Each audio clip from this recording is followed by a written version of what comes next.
మనవడా? ఏం నాన్నా? రారా. నువ్వు వెళ్ళి నా సంచి తీసి పెట్టు, నేను ఇప్పుడే వస్తాను. సరే. టీమ్ లో అందరూ వచ్చేసారు, ఆ పిల్లాడే ఇంకా రాలేదు.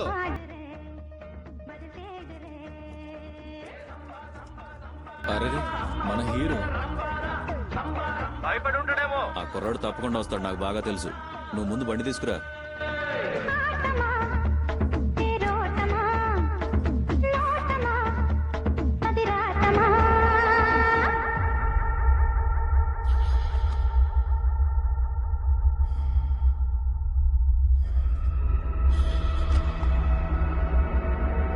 ఇప్పుడైనా మీ మామగారి నెంబర్ ఇస్తావా?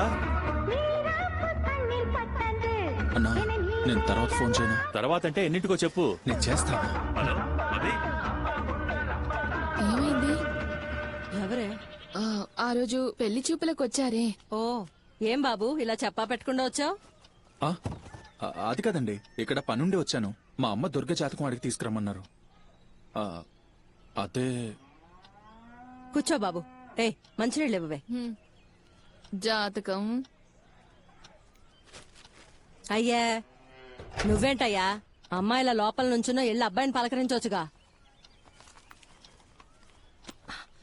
పిల్లోడు చూడడానికి బాగున్నాడు కదా. என் வாழ்க்கை இப்படி ஆகும்னு நான் நினைச்சு கூட பார்க்கல. எல்லாமே ரொம்ப நல்லா இருந்துச்சு.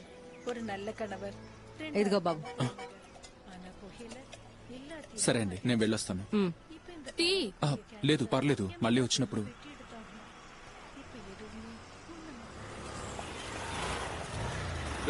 నువ్వు మా బావింటికి ఎందుకు వచ్చావరా? అది నేను అడగాలి. మా మామగారింట్లో నీకేం పని? నా పెళ్ళయ్యాక నువ్వు ఈ వీధిలోకే రాకూడదు. నానా తను ఎలా ఉన్నాడు? ఏంటి మాట్లాడవు? నేను అడుగుతుంటే నువ్వు మాట్లాడవేంటి?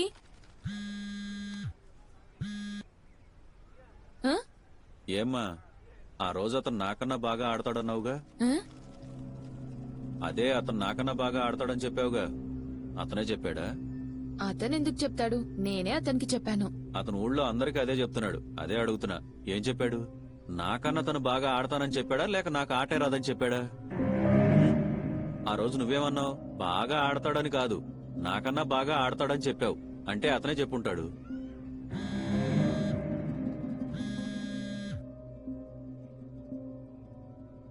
నిజంగా ఆ రోజు అతనంతా బాగా ఆడతాడా అని అడిగావుగా, అందుకే నీకన్నా బాగా ఆడతాడని ఊరికే సరదాగా అన్నాను.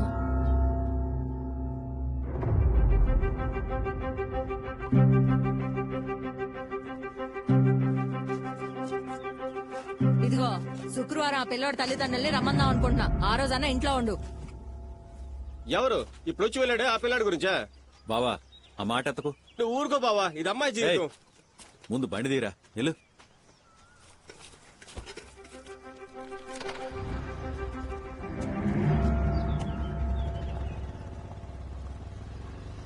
అందరూ ఎదురు చూస్తున్న పోటీలు కొద్ది క్షణాల్లో ప్రారంభం కాబోతున్నాయి.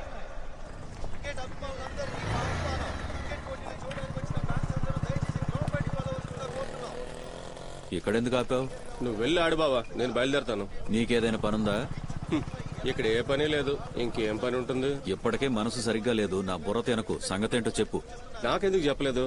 నీ పిల్లని వాడికి ఇచ్చేస్తానని, వాడి మీద చేయాలా వేయమంటావని. నేనేమనుకుంటున్నావని. అది వదిలేసి మనసు గినసు సరిగ్గా లేదు అది ఇది అంటున్నా బావా.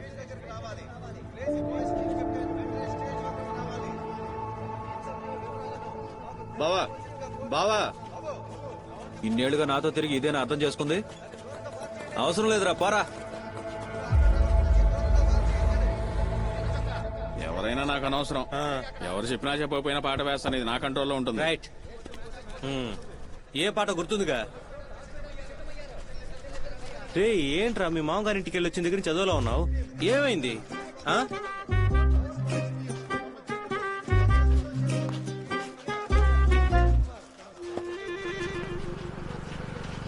అదిగో వచ్చేసాడుగా. ఇక ఈ రోజు మన పాట వింటాడా పెద్ద ఆయన? రాని రాని, ఈ రోజు వాళ్ళకుంది. ఎలా వస్తున్నాడు చూసావా? రేయ్ నోరు మూసుకోరా కొంచెం. ఎందుకు? వాళ్ళ ఊరు అమ్మాయినే కదా నువ్వు చేసుకునేది, వాళ్ళ ఇంట్లో అమ్మాయిని కాదు కదా. ఈ రోజు గొడవ జరగాల్సిందే, జరుగుతుంది కూడా. ఎంతో పొడవు ముందు తాగేవాడు వస్తాడు కదా వాడెక్కడా? అబే టాస్ గెలిచాం, బ్యాటింగ్ దిగాలి. పాట వేయమని చెప్పాను నువ్వు వెళ్ళి దుమ్ము లేపిరా. రే నాని, చెప్పమావా, మనం ఈ మ్యాచ్ ఆడి ఇంటికి వెళ్ళేదాకా నేను నవరంధ్రాలు మూసుకోరా. మ్యాచ్ అయ్యేదాకా ఏది మాట్లాడలే గానీ నువ్వు పోయి ఆడరా. వచ్చింది గొడవ కోసం అయితే. కొంతమంది తినే కూడు కూడా చప్పగా ఉంటుందనుకుంటాను, సిగ్గులేనోళ్ళు. ఇంకొద్దిసేపట్లో అభి తన బ్యాటింగ్ మొదలు పెట్టబోతున్నాడు. వెళ్ళు మావా, వెళ్ళు వెళ్ళు వెళ్ళు, నేను చూసుకుంటాను మావా, నువ్వు వెళ్ళు. నేను మాట్లాడు మావా, నువ్వు వెళ్ళు మావా. చెప్పకుండా ఎంకరేజ్ చేయండి రా. నువ్వు వెళ్ళు నువ్వు వెళ్ళు నువ్వు వెళ్ళు మావా, వెళ్ళు. అబి నువ్వు స్ట్రైక్ ఆడు, నేను ఇటువైపు ఉంటాను. అంపైర్, ఆయన ఇక్కడేం చేస్తున్నారు? ఆయన ఓడిపోయారు కదా. ప్రకాష్, గెలిచిన టీం నుంచి ఎవరు ఆడకూడదు. ఓడిన టీం వాళ్ళు వేరే టీంలో ఆడచ్చు. అలాగని మా చేతిలో ఓడిపోయి మాతోనే ఆడతారా? కమిటీయే మాది. నువ్వు వెన్నెలుగా ఆడుతున్నా ఆ రూల్సే లేవు ప్రకాష్. రే ప్రకాష్, వదిలేరా, ఆయన ఆడనిద్దాం. అదెలా కుదురుతుంది అబి? మన చేతిలో ఓడిపోయి మళ్ళీ మనతోనే ఆడతారా? ఏయ్ ఏమన్నావు? తప్పుగా ఏమన్నాను? ఆడనిద్దామనేగా అన్నాను. ఆడనిద్దాం అంటున్నావు, మాకు ముష్టేస్తున్నావా? నేను నిన్ను అడిగానా? రేయ్ నువ్వు కాసేపు ఊరుకోరా. ఆ రోజు వికెట్ తీసి ఎగతాళి చేశాడు, ఈ రోజు ఆడనిద్దాం అంటున్నాడు. వచ్చిన దగ్గర నుంచి చూస్తూనే ఉన్నాను, గొప్ప ప్లేయర్ నని పొగరు చూపిస్తున్నాడు. హలో, నేను ఆ ఉద్దేశంతో మాట్లాడలేదు. మీరే మనసులో ఏదో పెట్టుకుని మాట్లాడుతున్నారు. హలో ఏంటి? అలాంటివి ఇక్కడ చెల్లవు, మీ ఊర్లో చెల్తాయి. ఇక్కడ మర్యాద ఇచ్చి మర్యాద పుచ్చుకోవాలి. ఆడనిద్దామని చెప్తావా? రే ఎంపైర్ గా నువ్వు చెప్పరా, ఆడాలా వద్దా నేనని. ఇక్కడ ఎవడెవడో మాట్లాడతాడు. ఎవడో అది ఇది అని మర్యాద లేకుండా మాట్లాడకండి. నేను మర్యాద కనుక మాట్లాడుతున్నా. ఇంకోసారి హలో అన్నావు అనుకో, నేనేం చేస్తాను? ఒక నిమిషం. ఏయ్ అన్న ఆడతారు, మీకు ఇష్టం ఉంటే ఆడండి, లేకపోతే వాక్ ఓవర్ ఇచ్చి వెళ్ళిపోండి. వెళ్ళండి, లెగెంపైర్ నీ ప్లేస్కి వెళ్ళు, మీరు ఫీల్డింగ్ వెళ్ళండి. ప్లేయర్లందరూ ఒకటి గమనించాలి. రబ్బర్ బంతి క్రికెట్ ఆరంభించిన నాటి నుంచి ఓడిన టీం నుంచి ఒకరు ఇంకొక టీంలో ఆడవచ్చన్నది రాయబడిన నిబంధన. దుర్గా, ఎందుకు రమ్మని చెప్పావు? రారా, మీ ఇంటి వైపుకి నేను రానుపో. ఇట్రారా.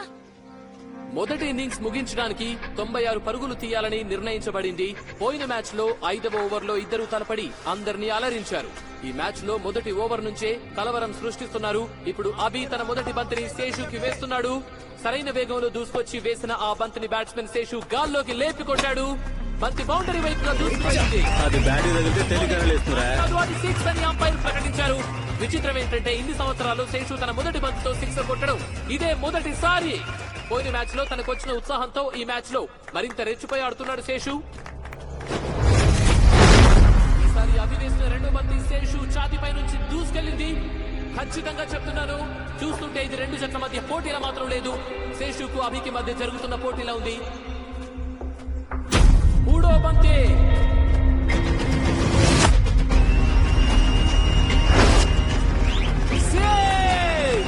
పోయిన మ్యాచ్ లో అభిది పై చేయి అయితే ఈ మ్యాచ్ లో శేషుది పై చేయి. అభి ఎంతగా ప్రయత్నించినా శేషు దూకుళ్లు అడ్డుకోలేకపోతున్నాడు. పిచ్ లో ఏదో సమస్య ఉన్నట్టుగా అభి ఫీల్ అవుతున్నట్టు మనకు తెలుస్తోంది. నెమ్మదిగా వేసిన ఈ బంతి ఒక రన్ తీయడానికి మాత్రమే అవకాశం ఉంది. ఇది అభి వేస్తున్న చివరి బంతి. 19 రన్స్ కి మొదటి వికెట్ పడింది. అతను అభి అని గెస్ట్ ప్లేయర్, శేషన్న వికెట్ తీసేసి అవమానించాడు, అందుకే వాడిని.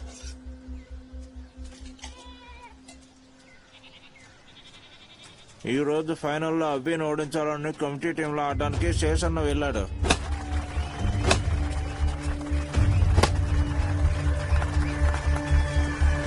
లెఫ్ట్ సైడ్ పైకి లేచిన బంతి ఫీల్డర్ చేతుల్లోకి వచ్చి పడింది. అభి తన టీం కోసం వికెట్లు తీయడమే పనిగా పెట్టుకున్నాడు. వికెట్ల మీద వికెట్లు తీస్తున్నాడు. కానీ ఈసారి మాత్రం శేషు వికెట్ తీయడం అభికి కష్టంగా మారింది. ఎలాగైనా సరే ఈ మ్యాచ్ లో తన సత్తా చూపించాలన్న కసితో శేషు బ్యాటింగ్ తో రెచ్చిపోతున్నాడు. కమిటీ సభ్యులు, ముఖ్య అతిథి కూడా లేచి ఆయన మరింత ఉత్సాహపరుస్తున్నారు. అలాగే అభిలో కూడా పట్టుదల మరింతగా పెరిగింది.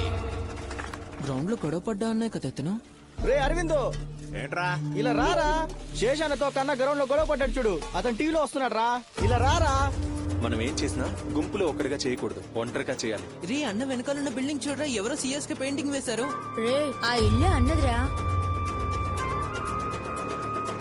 12 బంతుల్లో ఇంకా 3 రన్స్ మాత్రమే అవసరం.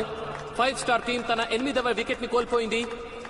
అంతా తానే విజృంభిస్తున్న శేషు 71 రన్లతో అజేయంగా నిలిచారు. మిగిలిన 2 వికెట్లను కూడా తీసేందుకు అభి 11వ ఓవర్ ను వేస్తున్నాడు. అభి ఇంకో బాల్ తో దూసుకొస్తున్నాడు. 5 స్టార్ టీం తన 9వ వికెట్ ని కోల్పోయింది. శేషు కృషినంతా బొమ్ము చేస్తూ అభి తన జట్టును విజయం దిశగా తీసుకెళ్లే రేయ్ ప్రయత్నం నువ్వేం చేస్తావు తెలియదు సరేనా? ఈ ఓవర్ మాత్రం కంటిన్యూ చేయి ఒక 4 బాల్స్ డిఫెన్స్ ఆడి తర్వాత అన్న అలాగే చూస్తాడు. ఈసారి కూడా అదే టెక్నిక్ వాడు వెయ్యి వెయ్యి వెయ్యి మీద మాత్రమే ఉన్నాయి. బిగుసుకుపోయి నిలబడకో ఆ? భయపడకుండా ఆడు సరేనా ఈ ఓవర్లోనే మనం గెలవాలి జాగ్రత్త అభి అభి సింగిల్ తీద్దాం ట్రై చేస్తాను నేను అందరినీ లోపల నుంచి పెడతానా కానీ అభి ఇప్పుడు లోపలికి బాగా పెరిగిపోయింది. మరూరికి చెందిన శేషుకి ఇది ప్రెస్టేజ్ ఇష్యూగా మారింది. అభి వేస్తున్న రెండో బంతి దినేష్ వైపు అక్కడ లెగ్ సైడ్ సింగిల్ తీయడానికి అవకాశం ఉంది కానీ బ్యాట్స్మెన్ ఆ అవకాశం తీసుకోలేదు.